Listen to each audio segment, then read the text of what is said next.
agiye kuba yabonamo stage n'ubundi ibyarapfuye ubundi bimeze bite hagati ya Papa Cyangwe na ya mpano ku mikoranire bimeze bite muri rusange nkuko uze amakuru yose nukuvuga ngo ukuntu bimeze hagati ya Papa Cyangwe na ya mpano nta cyapfuye ndiyo n'ubundi iracyakomeje baracyafite imikoranire yabo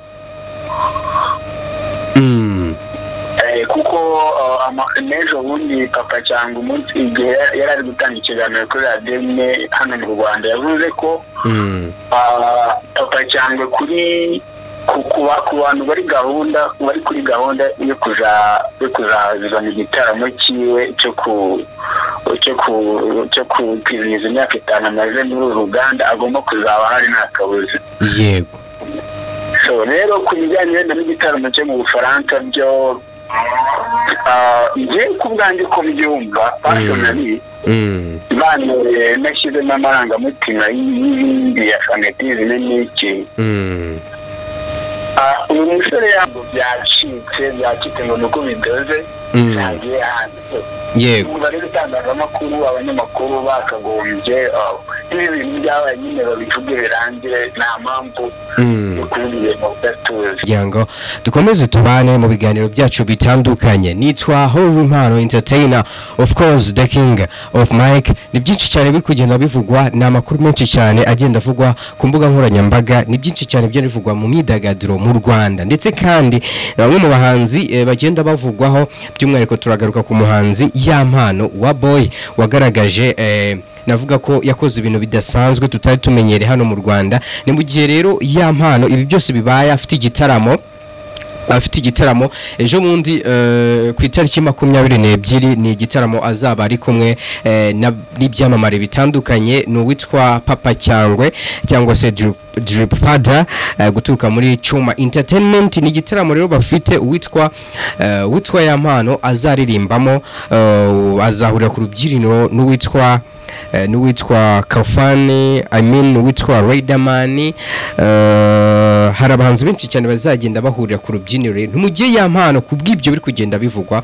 ku mbuga nkoranyambaga ari kugenda avugisha benshi cyane mu bakunzi be kandi nuko twamenye ko ya mpano anafite igitaramo mu Bufaransa ese ibi biri kujya hanze kwamamaza icyo gitaramo ese biri kujya hanze ku ndirimbo ari kugenda sohora mwino minsi ese biri kujya hanze kubera iki uraza kumenya impamvu twamaze kumenya ko witwa Patrick Pazo umenyerewe cyane mu rwenya nyarwanda ari we ngo washyize hanze amavideo n'amashusho bya ya mpano ntago ari byinshi cyane ngo nze mbisesengure kuko dufite umunyamakuru mugenzi wacu uri kubarizwa hanze muri Leta Zunze za Amerika ariko byanga byakunda hari byinshi yakurikiranye kuri ya mpano suko twe tudahari ngo tubibagezeho ariko biba ari byiza cyane kugira ngo twakire uwitwa Sante kuko no umunyamakuru wa The MR TV ngiye muramuzi muri kubana neza cyane mu biganiro bitandukanye nkubutsa ko ndi kumwe na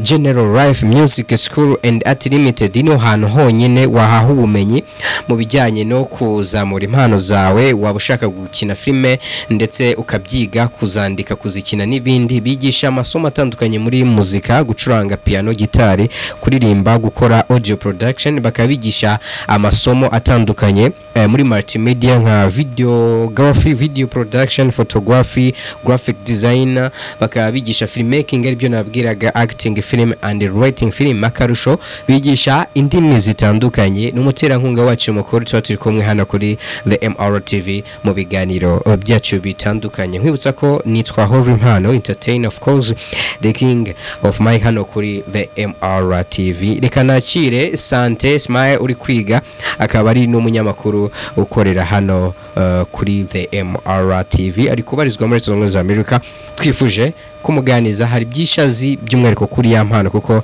ni inshuti cyane baraganira babanye kenshi cyane ndetse bagiye banagirana imikoranire tuzi ko witwa Pazo nazo mbona ibinyamakuru bitandukanye byagiye bivuga ko Pazo ngo yaba yatawe muri yombi nibyo nagiye nsoma kare kuri social media ariko nta makuru nyayo dufite ariko witwa Santa Smile waduhereza ukuri muri rusange reka tumuhamagare turebe uko byifashe ndakeka hari byinshi atugezaho, hari byinshi azi by'umwihariko ko byagiye bivugwa kuri Waboy Yampano, umwe mu bahanzi dufite nyarwanda, yitwa Smile, n'umunyamakuru wa The MR TV.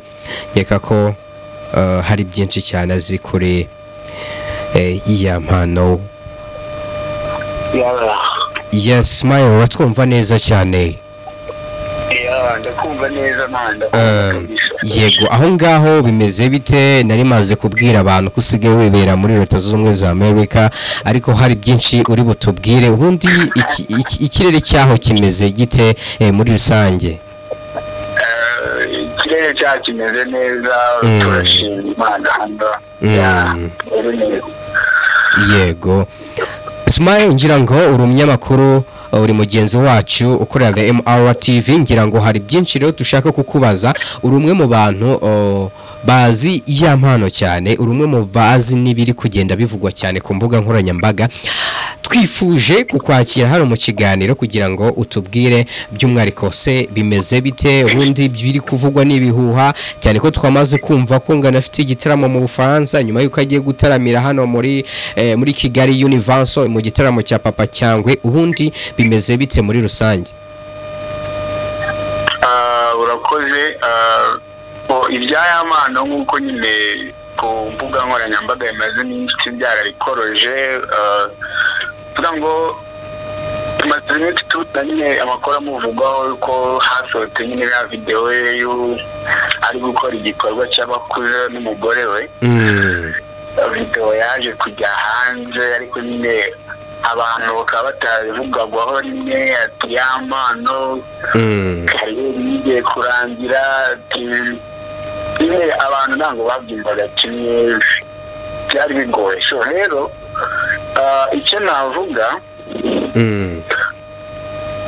hari ubundi Yampano hari amahirwe yari afite nyine yo kujya mu gitaramo mu Bufaransa gutaramayo. Yego, njyewe icyo ntekereza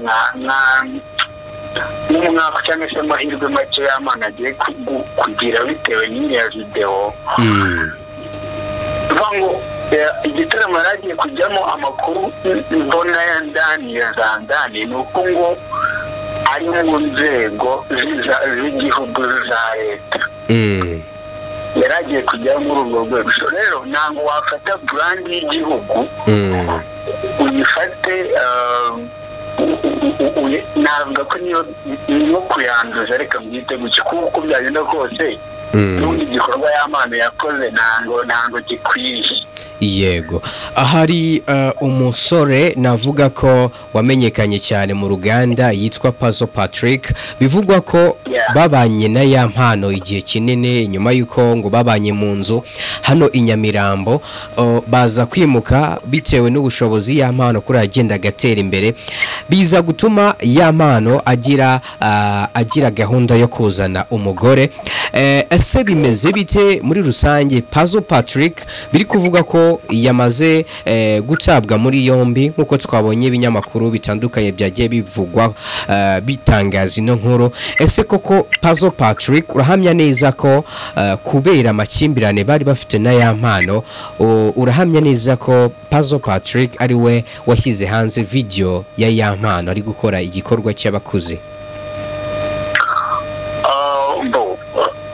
Wenda turi abantu ibyo natwe twashyira muri logique. Mu by'ukuri dushyize muri logique, nta wundi muntu waba warashyira video ahagaragara. Undi waba warabikoze ni nyir'ubwite Yampano, kandi akanavuga yuko atari we ahubwo byakozwe na Puzzle. Yego. So rero ni ku bwanjye ko mbyumva, ndumva ari Patrick warashyize, kuko niwe wari uyifite, niwe wari uyifite video, niwe wari ufite access kuri telefone ya Yampano. So ku bwanjye ndumva ari waba warayishyize hanze. Wenda niwe ataba ari we yashyize hanze nyirizina, wenda afite abandi bakoranye, ariko mu by'ukuri intandaro niwe. wenda tuvuge ko byatumye se igitaramo afite mu Bufaransa hariya i Paris atazakijyamo, cyangwa se n'iki ngiki Papa Cyangwe ari kwamamaza n'ubundi agiye kuba yabonamo stage n'ubundi ibyarapfuye. Ubundi bimeze bite hagati ya Papa Cyangwe na ya mpano ku mikoranire, bimeze bite muri rusange nk'uko uze amakuru yose? Nukuvuga ngo ukuntu bimeze hagati ya Papa Cyangwe na ya mpano nta cyapfuye, ndiyo n'ubundi iracyakomeje, baracyafite imikoranire yabo. Kuko n'ejo bundi Papa Cyangwe umunsi igihe yari ari gutanga ikiganiro kuri radiyo imwe hano mu Rwanda, yavuze ko Papa Cyangwe ku bantu bari kuri gahunda yo kuzaza mu gitaramo cyiwe cyo kwizihiza imyaka 5 amaze muri uru ruganda, agomba kuzaba hari nta kabuza. Yego. So rero ku bijyanye n'igitaramo cyo mu Bufaransa byo ngiye ku bwanjye ko mbyumva personally, banure nashyizemo amarangamutima y'ibindi ya fanatizme n'iki. Uyu musore y'amano ntekereza yuko kiriya gitaramo cyo mu Bufaransa ni ngombwa ngo byice akazi. Yego. Kuvuga ngo wenda hasohotse video ariko ukora biriya, numva yuko bitaba intandaro kuvuga ngo akazi karapfuye. Niba konshaka ko yari hari yuko agomba kuzajyayo, yajyayo, ahubwo wenda nyuma hakabaho ukundi gusorovinga ibyo bibazo bindi, ariko yagiyeyo.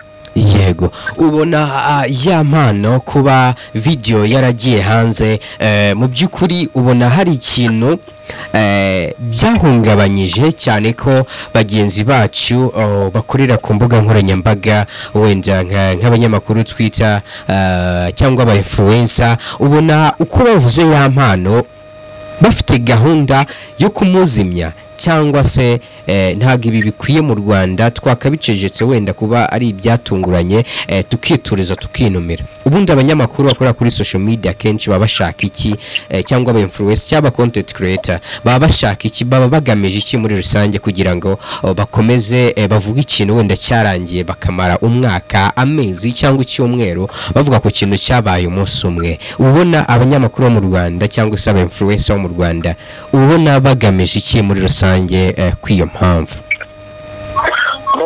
Icyambere reka mubwire sibyo, abanyamakuru akenshi bo ku mbuga nkoranyambaga wenda ariko bariho nteraho, akenshi baba bashaka gukurura attention ku bantu, bakurura abantu bavugwe, nyine bagomba kuvuga ikintu cy'indoto mu gihugu cyatitije igihugu. Ntabwo ngiye ku bwanjye ngiye kujyaho ngo nabazeba ku rundi ruhande, ariko ku rundi nabazeba uko nyine ikintu niba cyararangiye cyaravuzwe kizibagirana. None se nyamana niwe wa mbere ibi bintu bibayeho? Dufite izindi ngero nyinshi z'abantu bagiye basohora